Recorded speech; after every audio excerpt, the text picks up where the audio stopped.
Minasan, konnichiwa.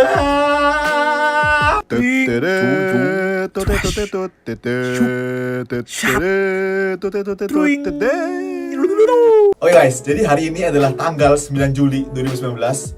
Adalah hari besar atau hari yang penting bagi kalian yang kelas 12 SMA. Hari ini kalian menerima hasil SBMPTN. Nah, SBMPTN kan seleksi bersama masuk perguruan tinggi negeri. Nah, berarti yang namanya seleksi ada yang lolos, ada yang nggak lolos dong. Oke, jadi di sini aku mau ngucapin selamat dulu buat kalian semua yang lolos. Yeay!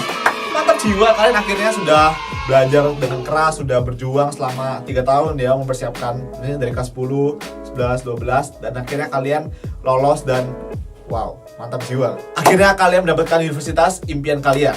Tapi nih, jangan seneng-seneng sampai kalian lupa kalau misalnya ini tuh sebenarnya masih awal guys. Jadi nanti kalian bakal masuk kuliah, kalian bakal menghadapi tantangan-tantangan yang lebih besar dan pelajaran-pelajaran yang lebih susah ya. Jadi jangan sampai kalian lupa diri ya. Lupa diri. Ya itulah pokoknya. Nah, jadi seperti yang aku bilang tadi, karena ini namanya seleksi, pasti ada yang nggak lolos. Buat kalian yang nggak lolos, aku mau mengucapkan jangan berkecil hati. Karena nggak lolos SBMPTN itu bukan berarti kalian akan gagal seumur hidup. Kalian harus mengatakan pada diri kalian sendiri kalau nggak lolos SBMPTN bukan berarti aku gagal seterusnya. Gagal di SBMPTN bukan berarti aku nggak punya kesempatan lain. Mungkin kalian sudah sering mendengarkan hal ini, tapi aku mau mengucapkan sekali lagi bahwa jumlah peserta SBMPTN itu banyak banget dan yang diterima itu cuma 1/8-nya atau 1/7-nya gitu guys. Nah jadi guys, karena peluang itu kecil banget, jadi aku berharap kalian itu nggak menyalahkan diri kalian gitu loh.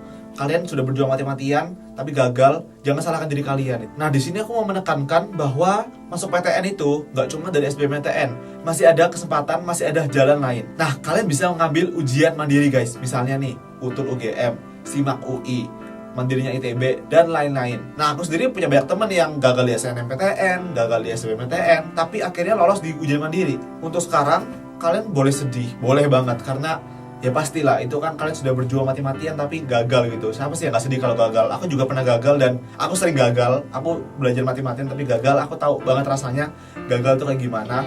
Pasti kalian mikir kalau misalnya berikutnya pasti gagal lagi, tapi enggak guys. Jadi kalian boleh sedih hari ini, tapi jangan berlarut-larut dalam kesedihan.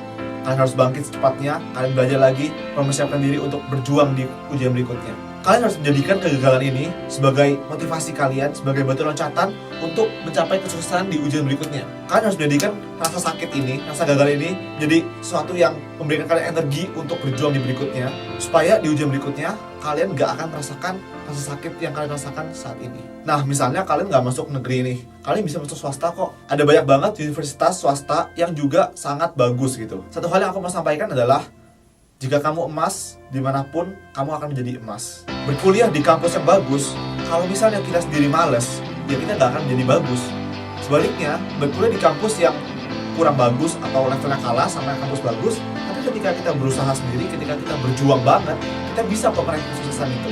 Bahkan kalau kalian lihat berita, banyak banget orang yang justru berasal dari kampus yang kurang bagus bisa mengalahkan orang-orang yang di kampus bagus gitu. Jadi kampus itu sebagai fasilitasnya aja, kitanya yang menentukan gitu. Kita sendirilah yang memiliki peran paling besar dan paling krusial untuk mencapai kesuksesan kita sendiri. Pilihan lain adalah kalian mengejar beasiswa ke luar negeri. Memang peluang untuk mendapatkan beasiswa di luar negeri sangat kecil, tapi gak ada salahnya mencoba. Karena dari pengalamanku sendiri nih, banyak teman-temanku yang ke Jepang ini, mereka mendapatkan beasiswa tapi mereka gagal SBMPTN gitu. Mereka gak dapat univ di Indonesia, mereka iseng-iseng coba, dapat. Nah sampai sini aku berharap kalian paham bahwa pintu kesempatan itu ada banyak dan kita tuh sebenarnya nggak tahu yang mana yang Tuhan kasih buat kita, yang mana yang benar itu. Jadi tugas kita adalah mencoba masuk semuanya gitu. Nah pastinya kita harus mempersiapkan diri sebelum masuk ke pintu itu kan. Jadi semakin banyak kita mencoba masuk pintu, maka peluang kita menemukan pintu yang benar itu lebih besar.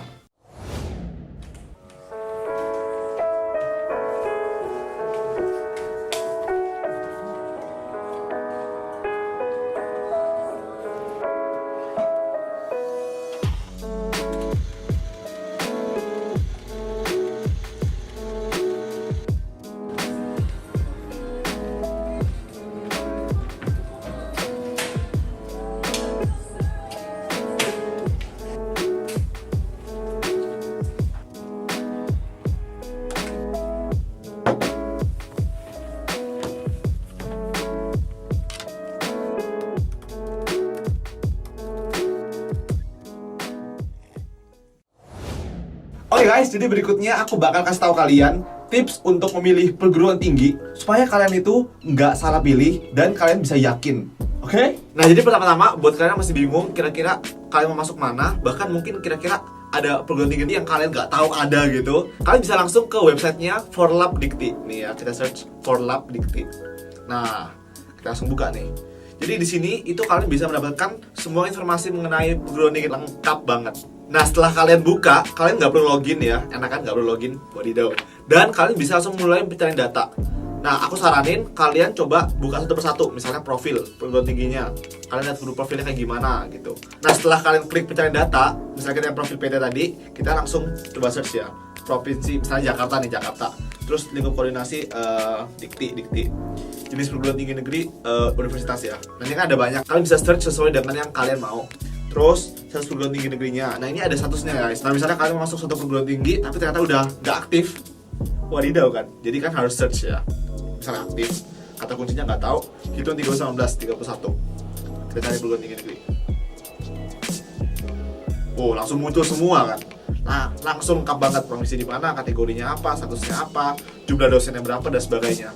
Nah, selain itu, kalian juga bisa coba search di pencarian data ini profil prodinya. Jadi kalian kalau sudah menentukan prodi apa yang kalian mau masukin, kalian bisa search semuanya di sini. Ada dosennya juga, ada profil tenaga kependidikan, ada profil mahasiswa, ada penelitiannya. Jadi sangat-sangat lengkap. Jadi sebelum kalian masuk universitas, pastikan kalian sudah nge-search ini sehingga kalian yakin kalau misalnya kalian memilih dengan benar. Oke guys, jadi berikutnya kita coba cari yang profil prodi. Ya, kita coba ya, profil prodi. Kata kunci nama perguruan tingginya. Karena aku mau masukin itu, karena aku nggak tahu.